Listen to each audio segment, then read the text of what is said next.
کیفیات سے بات کی ہے، نئے زاویے سے بات کی ہے، نئے انداز سے بات کی ہے، نئے پہلو سے بات کی ہے۔ میں نے آپ کے ذہنوں پہ وہ گوشے اجاگر کیے ہیں کہ جن پر خداوند نے کوئی روشنی نہیں ڈالی۔ یہ اپنی ذات کے ناز پہ نہیں ہے، اپنی ذات کا ناز ہوتا تو کچھ نہ ہوتا۔ یہ دروازہ چہرین کی عطا ہے۔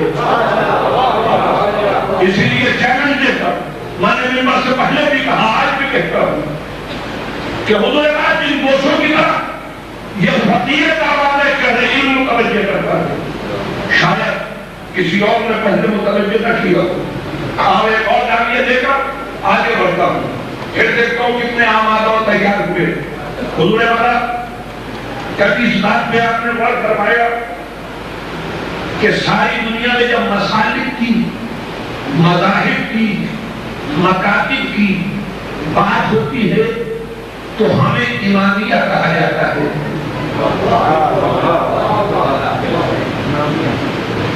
جو ہے ہمیں امامیہ کہا جاتا ہے۔ تو امامیہ تو لفظ ایمان سے ہے، تو دنیا والوں نے بھی تو اپنے امام بنائے۔ یہ گئے وقت کا بھی شامل ہوگا، میرا جملہ ضائع نہ جاتا۔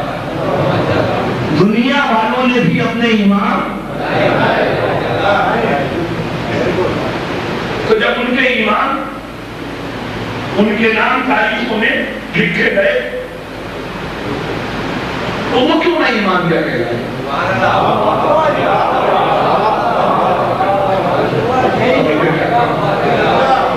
کیا مسلمانوں کا کوئی ایسا فرقہ ہے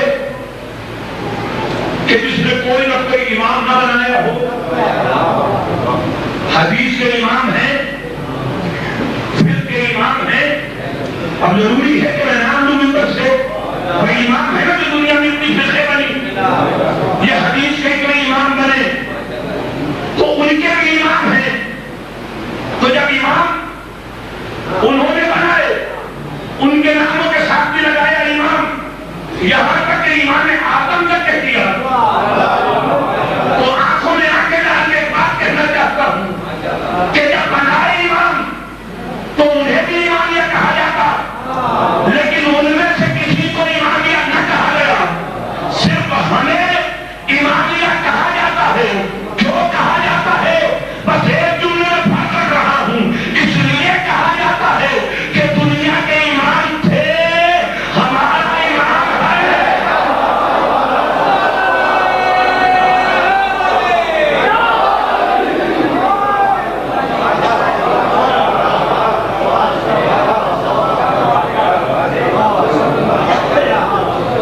امام تھے، ہمارا امام ہے، اس لیے ہے ہم۔ اس لیے عزیزان گرامی، یہ ماہ مقدس، اس کی ہر تاریخ، اس کی ہر شب رحمتوں اور برکتوں اور فیوز کا ایک ایسا کن، ایک ایسا سرمایہ، ایک ایسا خزانہ رکھتی ہے کہ اگر صرف ماہ شعبان کے اعمال پر بھی گفتگو ہو تو کم سے کم 2 اشرے کرتا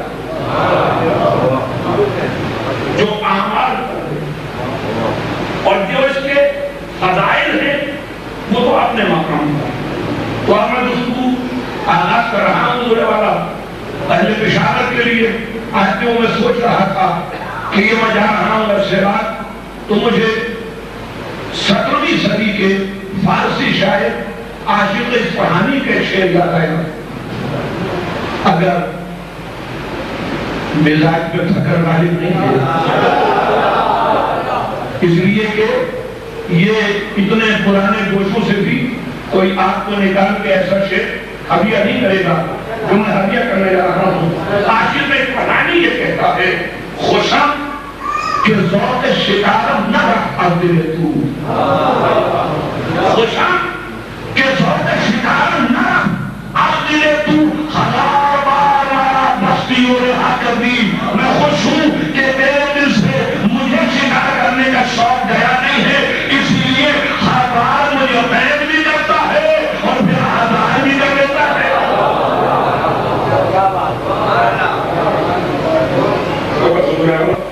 اب سماعتیں بیکار ہیں، مجھے اپنی گفتگو آغاز کرنا ہے.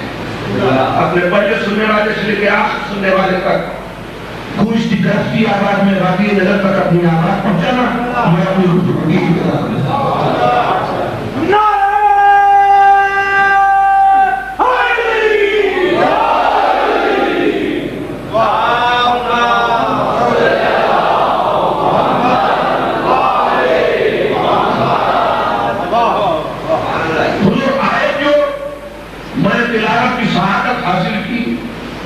وہ سورہ ماننا ہے سے اور ایسی معلوم آیت ہے کہ جس نے کبھی قرآن مجید کو ترجمے کے ساتھ نہ بھی پڑھا ہو اس کو بھی اس کے معنی معلوم ہے. ہر ایک کو اس آیت کا مفہوم معلوم ہے. کوئی ذہین کہنے والا کہہ سکتا ہے کہ قبلہ اگر معراج ہی پہ بات کرنا تھی تو اس کا کوئی گزشتہ مہینہ تھا. تو آج معراج والی آیت سے میں گفتگو کا آغاز کروں گا. اگر اس دوران میں آپ روایتی گفتگو سننے کے عادی ہو چکے ہوں, اگر چلتی ہوئی باتیں سننے کے عادی ہو چکے ہوں, اگر آپ کے علمی معیار میں کمی باتیں ہو چکی ہو تو میرا جرم اور قصور نہیں ہوگا. لیکن اگر آپ اسی معیار پر ہیں تو پھر آپ دیکھیں گے کہ میں آج کے موضوع پہ جس زاویے سے آ رہا ہوں اس سے پہلے کوئی اس زاویے سے آج کے موضوع پر نہیں ہے. یقیناً آیت تو معراج سے ہی متعلق ہے, لیکن مجھے معراج میں گفتگو نہیں کرنا. گفتگو کو معراج میں ضرور جانا ہے لیکن معراج میں گفتگو نہیں ہے.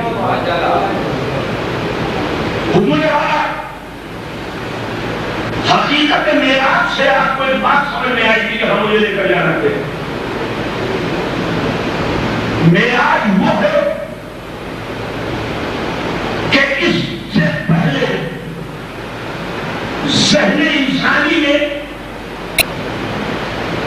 سیر سماوات کا حقیقت یعنی کوئی تخیل تک موجود نہ تھا.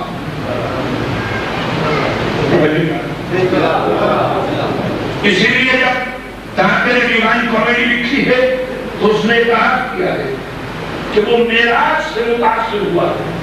مانتا نہیں تھا معراج کو, افسانہ سمجھتا تھا, خیالی سمجھتا تھا, تصور اور تخیل سمجھتا تھا. لیکن کہا کہ میں نے یہ خیال لیا وہیں سے ہے.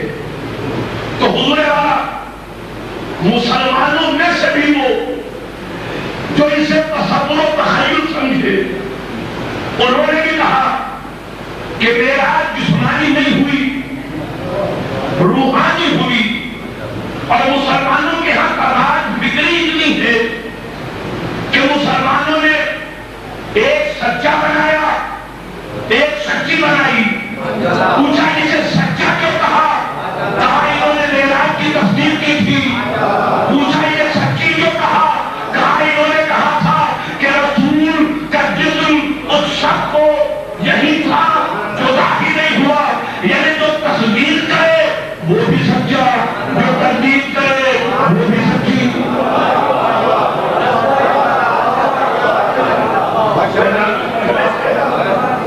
بڑا سمجھ ہے گزرنا چاہتا ہے. وہ پہلے مسلمان اپنے گھر کا جھگڑا طے کرے کہ معلوم ہو کہ دونوں میں سے یوں بولتے آپ نے تو ساتھ ساتھ ضرور ورنہ یہ نہ سمجھنا کہ میرا مزاج پہلے سے بہتر ہو گیا ہے, بلکہ پہلے سے اور زیادہ بگڑ گیا اور زیادہ نام سننے کا پوری توجہ. میں ایک نئے زاویے سے دلیل دے رہا ہوں جو آج تک کے تحریری اور تقریری سرمایہ معراج میں دلیل دی, اور دلیل بھی ایسی عام فہم کہ بچے کو بھی سمجھ میں آئے اور انہیں بھی سمجھ میں آئے کہ جن کی عمریں گزر گئی ہیں لیکن ذہن کا بچپن نہیں ہوا ہے. اچھا حضور والا نیند میں گیا ہوگا، مان لیا کیا کہا مسلمان نے کہ معراج منامی ہوئی ہے، نوم میں ہوئی ہے، حد ہو گئی ہے۔ یہ بھی مانتا ہے کہ نیند میں ہوئی ہے، یعنی نیند کا یہ درجہ تو مانا نا کہ اس میں معراج ہو سکتی ہے، پھر بھی کہتا ہے نیند سے کوئی اور شے دیتا ہے۔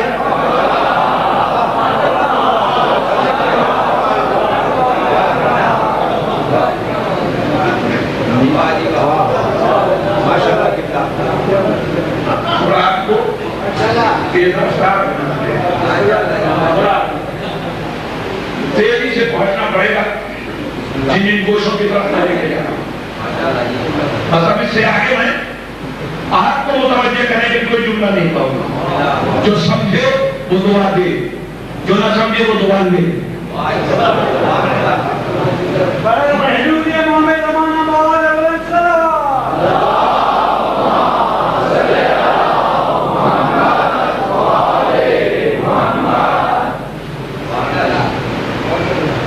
کہ یہ معراج منامی ہوئی ہے، نیند میں گیا، خواب میں گیا۔